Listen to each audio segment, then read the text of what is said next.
What's up, everyone? I'm Travis, and you're watching Upgraded RC.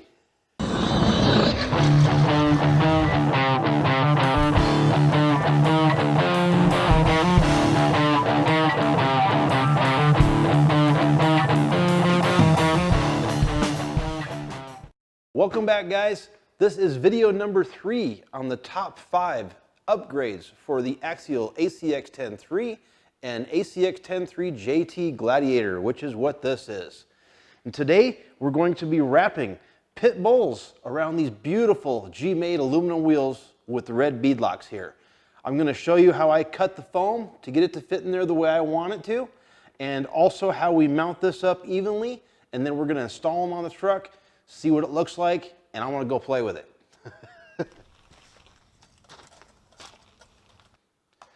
So what we got here is some pit bull rock beasts.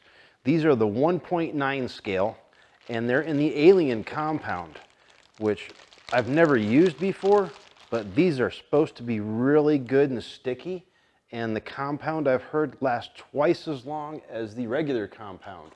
So we're going to go ahead and use this. It comes with its own foam inside, and the pit bull guys gave you plenty of foam, so you can cut it however you want to. Comes with some stickers here, and let me give you the part number here just so you guys know. This is part number PB9014AK, and these are, now when I ordered these, I could have sworn I ordered 4.95 by 1.9, but for some reason, or maybe I was looking at it wrong, they sent me 4.55 by 1.9. That's okay. I'm probably going to be getting plenty of tires in the future, so I want to give these a whirl. I really want to see what these are like. Everybody's been talking about this Alien compound and how great these pit bulls work. So these are the rock beasts. We're going to go ahead and mount them up on some of the GMADE aluminum wheels with the red bead locks here. This part number is GM70387. This is what it's going to look like when it's all done. Let me show you what's in this bag here. You're going to get your 2 red bead locks, beautiful, anodized aluminum, good quality, guys. And you're going to get your 2 hubs here and a whole mess of bolts, very, very small bolts. I'm going to show you how I deal with them here soon. I got a couple tricks. You're going to get your instructions, which I thought were very well explained, very detailed. Worked effortlessly. I did not have to do anything other than cut my foam to make these fit the way I wanted them. And then you've got your inners here that you can see, and then you have your center pieces as well as the inside outer pieces. And all that's going to hold that together. So that's what's in your bag, guys. Let's go ahead and put it together.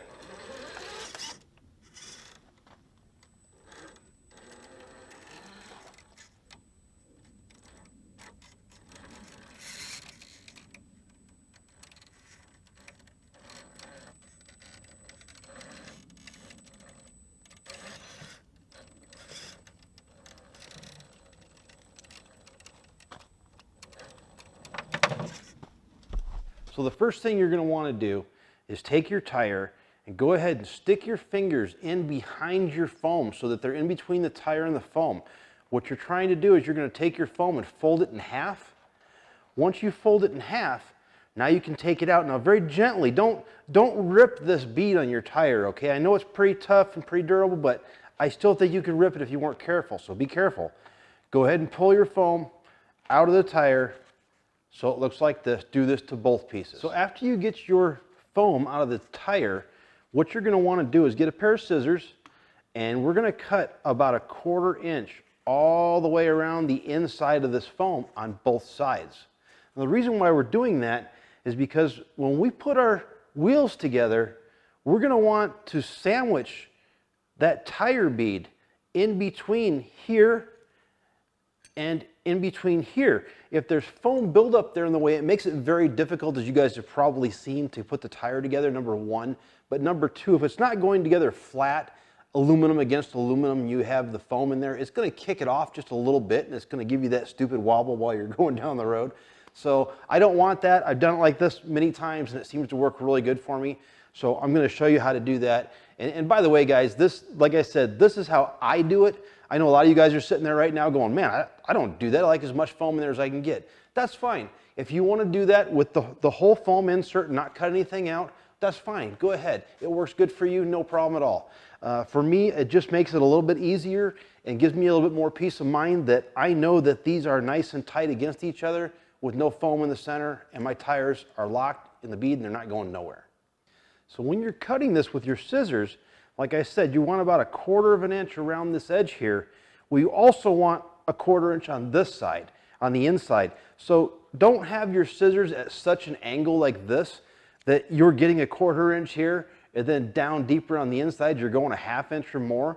You don't want to take very much out of the inside here so that this piece has someplace to ride and it's nice and smooth.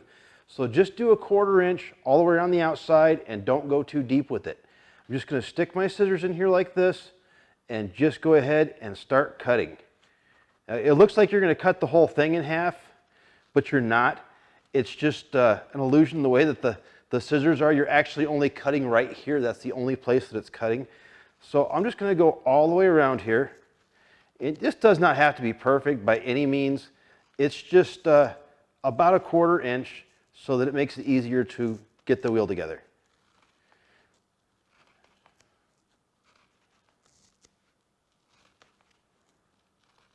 So I go all the way around like that and then pull the piece out. And I mean, it doesn't have to look perfect or anything, guys. You're just chamfering the edge. And I'll even take and do this a little bit to clean it up somewhat so that I've got enough on that inside that's not going to get stuck in between the tire and the wheel there. So I just go around and clean it up, maybe get some of this on the edge, maybe that piece there. That's probably about it. That's all you're really looking for. So go ahead and do that on both sides, on both pieces of the foam. And once you get all your foams cut out, go ahead and clean up your mess. We got a lot of nuts and bolts we're going to be spreading out here. It'd be easier if there's not a mess on the table. Well, we got that mess all cleaned up. Let's go ahead and make another one. This is where your instructions are going to really come in and be very handy. Check it out. Even if you're not going to use your instructions, if you take this bag of bolts and dump them on your instructions, man, that makes for a great tray to sort through here. It kind of keeps them all together. They're pretty small. It's going to be a little bit of a pain in the ass because you got so many of these to put in, but I'm going to show you a couple tricks. Well, before we start bolting our wheel and everything together, we got to put our foam back in our tire. So what we're going to do is the same thing again. Go ahead and fold this in half. Remember, just kind of very gently, just work it into the tire here best you can. Sorry I'm all over the camera here. It's kind of a pain to work with this tire here. So once you get it in there, go ahead and I'm taking my fingers and I'm going around the inside of this bead here between the tire and the foam, and I'm going all the way around this here. And take your time with this. This is going to take a little bit of time, guys. Make it perfect. Make it the best you can possibly do. I'll get my finger and I'll put it in between the tire and the foam here on the back side and just kind of run it around, and you're just trying to get this foam centered in here the best you can get it exactly where it wants to be so there's no issues. There's no little pieces stuck out in there. Your foam's not crooked or crossed. That makes for a bad tire install, and you'll notice it when you start driving. So spend a little bit of time, go around it, get it as close as you can, work it really, really good. Wow, this alien compound it's kind of like a stress ball. I mean, I'm enjoying this. This is great.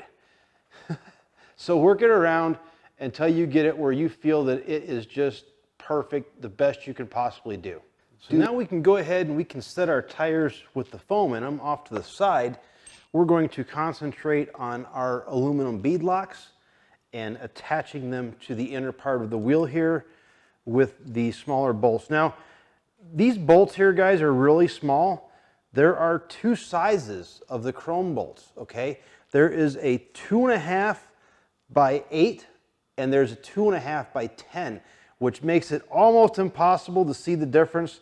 But what that means is one of these is just a hair longer. And if you actually look through here, take your time and look through here, make sure you use the right one. We're going to want the 2.5 by 8 which are the smaller bolts, and there's about 32 of them, I believe, or I hope there's 32 of them in this kit, because there's 16 holes on each wheel. I know that's quite a bit. I've made a little tool to make this easier. They give you this socket here. They give you this little socket so that you can put all 16 of those bolts in one wheel. And what it does is it just goes into the end of your Allen here. And I believe it's I think it's a 2.5 millimeter Allen. I'm not sure. Don't quote me on that. But it just goes in the end. Well, what the problem is when you start turning this and putting your wheels together, then you take it off and go to the next one, the socket keeps coming off the Allen. So to make this easy, I took the socket from the other kit that I had and I just taped it right to the Allen using nothing more than some masking tape, and it works great. It took care of a lot of that problem, made it a lot faster for me. You got a lot of these to do. So let's get after that. So what the instructions are telling us to do here, I don't know if you guys can see this or not, but basically they're wanting us to take our inner wheel here and our bead lock, and it only goes one way. There's a flat side that goes down. The other side is what we want up, that's got this little groove on it. And then you're going to go ahead and take the smaller ones. Like I said, make sure you get the smaller of the chrome bolts and go ahead and screw that through and into your inner wheel, and you're going to go all the way around. Don't tighten up any of these until you get every single one in. After they're all in there, it'll make it easier for you to go ahead and tighten them up, and this is going to take a little while, so take your time, don't cross thread anything, and don't over tighten it. Okay, so once you get all your bolts in here, and you know, some of these I had a little bit of a hard time with, whether it be either number one, because there's a little piece of metal left in there, a little burr in the threads from the machinist, didn't get it all out. If you're having that problem, you can try blowing air through it or use a toothpick to get it out, or a combination of both. If you just can't get it out, go ahead and run it through there. It'll probably clean itself out anyway. The only other thing it could be is if you're tightening these down before you get them all in there and this ring is cocked a little bit. If that happens, go ahead and crack them all free, just a crack. You can twist your ring a little bit to get the bolt to go ahead and go in. Once you've done that, go ahead and go all the way around it and make sure they're tight. I physically went on every single one of these all the way around 3 times to make sure that they were all tightened evenly.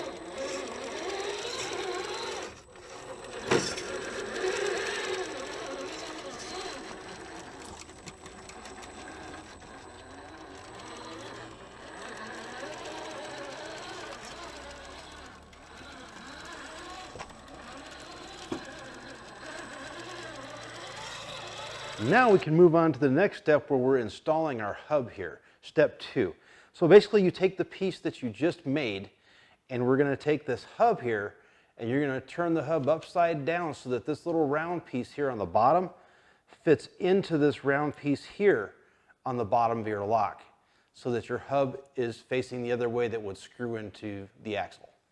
So there's 5 bolts here. Go ahead and put those in. And these are the other longer bolts, guys. These are these bolts right here. These are the 2.5 by 10. We were using the 2.5 by 8, which, by the way, they gave me 2 extras, so you do have extras left over if you need them. Let's go ahead and put these in there. And once we get them in, we're going to go ahead and tighten this up in a cross pattern, similar to what you would do on, or exactly what you would do on a wheel and tire if you're putting a wheel in your car. So I got all these pretty tight here going around. We first used the star hex pattern, cross pattern, back and forth, back and forth. Then after that, I went ahead and just went all the way around in a circle to make sure that I got all these tight. You know, it's a good thing they gave me 2 extra screws on this one too, the 2.5 by 10s, and it's a good thing. I was going through here tightening these up, and one of them wouldn't get tight for me. I figured I was either stripped out the inside of the threads, or I stripped out the bolt. I wasn't sure, so I went ahead and took it back out. Come to find out, the bolt they gave me, this is really, I've never had this happen before. There's no threads on it at all. It's a perfect bolt, beautiful, chromed and everything, no threads. So I just used one of the other 2 that they gave me. Worked out great, went right in, no problems at all. So I got all that really tight. We got all that really tight. Now we can go ahead and go to the next step here, which is going to be us putting the centerpiece or the inner piece inside of this wheel. Now this is pretty easy to do. It's not a big deal. You just stretch your wheel out just a little bit so you can get it in there into your foam. Go right in the center of your foam, exactly perfect. And this is something else you're going to want to take time on, guys, and go around all the way around it and make sure this is centered in your foam perfect, which is also centered inside the tire perfect. You don't want this kicked off. It'll give you problems on installation. Okay, so we got our inner wheel in the center here, and I think I got it pretty good. I'm actually taking my nail and pushing the foam on both sides in behind it, trying to pack it in behind it and get, so to speak, you're trying to get all the foam behind that wheel and inside your tire spread out on these edges here. And centered about as perfect as you can get it. Let's go ahead and put it together. Okay, so we're there at the next step. This is the dreaded part that I hear so many horror stories about. People make this sound so bad. They had to use cooking oil or something to try to get this to go in and sandwich together, or maybe they used longer black bolts on two sides to get it started and then put the rest in, then take those out and put the other ones in. It's not necessary, guys. If you do what I did here with the foam, this is going to go together pretty easily. There shouldn't be any problems at all. So now what we're going to do is we're just going to go ahead and take the piece that we've assembled here and drop it right inside the tire and push it down and make sure it centers inside that wheel that's in there. You can kind of look in there, you can push it down, you can see it self-centering. You don't want that cocked or nothing. And then we're going to do the same thing with the back side. Now when you put the back side on, make sure that these holes right here, you do the best you can to try to line them up with the holes here. It'll just make it easier for you. Otherwise you're going to have to work it and try to just find the holes one at a time. But if you line it up pretty good and put two in, one across from each other, it's not too bad after that. It goes together pretty good. Okay, so we got all of our bolts in the back here holding these two together. Now, if you're having any problems getting these bolts in, there's a couple things that could be going on. Number one, you didn't cut enough foam out of the way for it to compress evenly. Number two, your foam is cocked off. Number three, the wheel inside could be cocked off. Number four, it's just not fitting the way that it's supposed to, so you have to readjust some things and work with it a little bit more. But it should go all the way down flat. Your two pieces of your wheels should butt together. You can see it right here where it's really nice. There's no foam in between anything, and they sit flush, metal to metal. That's the way it's supposed to be. So once you get your bolts in and you have no problems, before you tighten any of this up, just give yourself a little bit of slack on these. And I don't know if you can see it, but there's a little bit of a bead right here that goes all the way around the outside. You're going to want to pull this out, just kind of physically work this. Yeah, you're trying not to really have any more of that bead stick out over here than you have over here, and vice versa, all the way around. You want it to be smooth. It's kind of hard to see, but there's a little bit of a lip there, just like on a real tire. That's where the bead is supposed to lock into. So just kind of, before you get it tight, just pull. Just pull it out away from the wheel all the way around until you feel that it looks pretty much the same. Now, it doesn't have to be perfect because it's a crawler. You're only doing 6 miles an hour or whatever it is you're doing, but still, I'd get it as close as I could so that it looks centered and it'll drive a little bit straighter. Once you get that done, go ahead and tighten these up. We're done with the instructions, so let's go ahead and put these on. Let's see what they look like.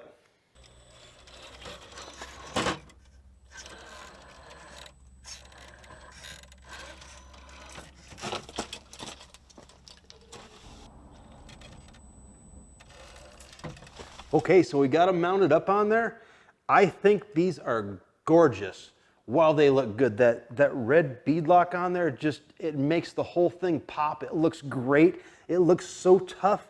And I know I didn't say this. I did do it off camera.